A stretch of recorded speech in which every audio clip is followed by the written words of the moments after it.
Cina adalah produsen dan konsumen beras terbesar di dunia. Namun akibat perubahan iklim, luas lahan yang tersedia untuk budidaya padi di dalam negeri semakin menyusut. Ditambah dengan fenomena salinitas tanah atau peningkatan keasinan tanah akibat naiknya permukaan laut dan perubahan curah hujan yang disebabkan oleh perubahan iklim ini. Cina juga selama ini memiliki sekitar 1 juta kilometer persegi lahan yang tidak bisa digunakan untuk menanam tanaman pangan. Hal ini karena tingkat keasinan yang cukup tinggi. Tapi Cina bukan satu-satunya negara yang menghadapi masalah-masalah ini. Di seluruh dunia ada sekitar 2,35 miliar hektar tanah yang sangat asin dan 1 miliar hektar lahan telah hilang akibat salinitas, serta diperkirakan 10 juta hektar lahan lainnya menjadi asin setiap tahun.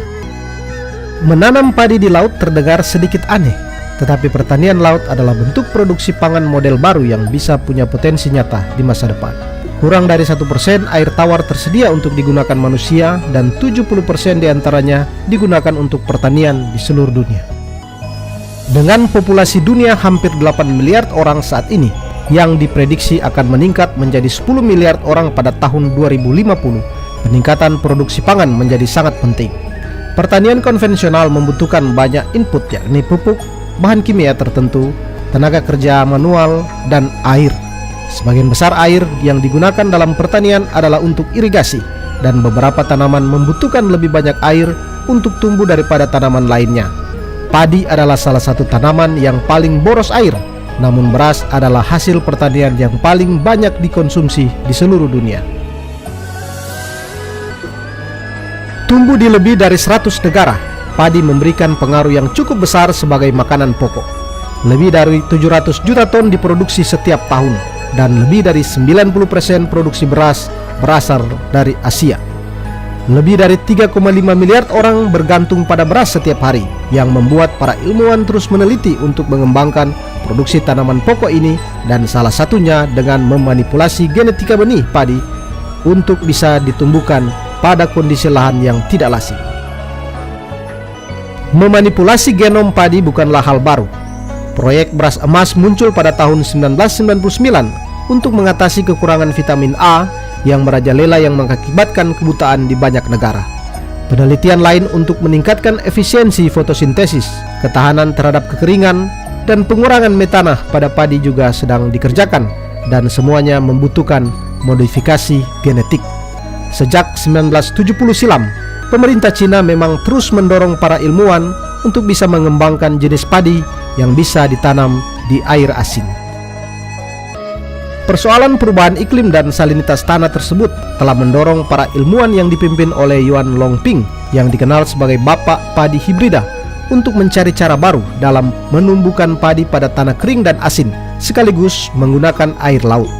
Jika benar-benar mampu mengubah lahan asin ini menjadi lahan subur, maka hal itu tidak hanya akan memastikan ketahanan pangan nasional Cina, tetapi juga sangat membantu seluruh dunia.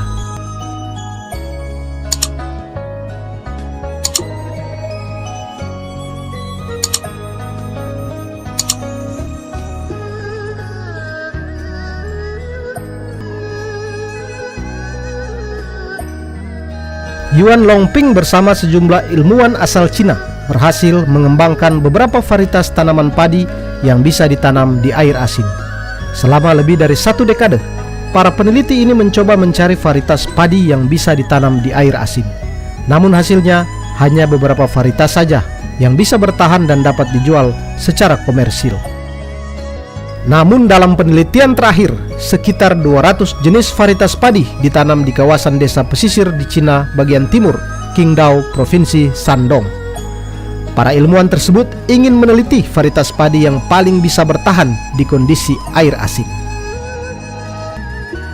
Hasilnya, 1 hektar sawah mampu memproduksi 9,5 ton padi.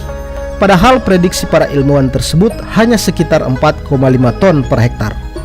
Hasil uji coba ini benar-benar melebihi harapan dan prediksi kami, kata salah satu tim peneliti, Liu Xiping, yang merupakan profesor pertanian dari Universitas Yangzhou, seperti dikutip The Independent. Para peneliti pun berharap padi jenis baru tersebut bisa ditanami secara kontinu di area tersebut. Tidak hanya itu, Jika 10 lahan yang memiliki tingkat keasinan tinggi ini bisa ditanami, maka diperkirakan bisa memproduksi 50 juta ton, sehingga Cina dapat meningkatkan produksi padinya sampai 20%. Selain itu, hasil pertanian ini bisa menyediakan makanan untuk 20 juta orang.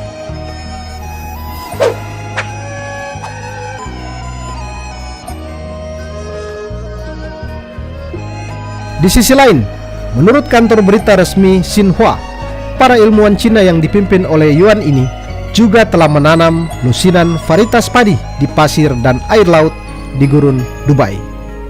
Mereka bereksperimen dengan air laut karena lebih mudah didapat di gurun daripada air tawar. Pada tahun 2018, tim Yuan berhasil menanam padi di padang pasir dengan air laut yang menghasilkan 7,5 ton per hektar, 2 kali lipat rata-rata global. Yuan mengatakan kepada Xinhua bahwa salah satu varietas padi yang ditanam di Dubai menghasilkan lebih dari 3 ton per hektar, yang menurut Yuan ini melebihi harapan. Yai Zhou, peneliti perubahan iklim dari Institut Penelitian Perdamaian Internasional Stockholm, mengatakan eksperimen yang berhasil itu berpotensi menguntungkan banyak negara.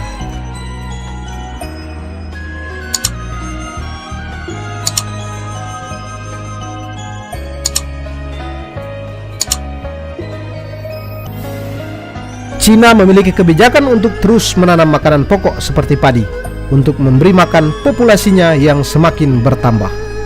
Teknologi terus diciptakan untuk memastikan swasembada di bidang pertanian. Sekarang mereka merayakan kesuksesan menanam padi di gurun pasir dan air laut, di mana lazimnya secara tradisional padi ditanam di tanah dan di air tawar.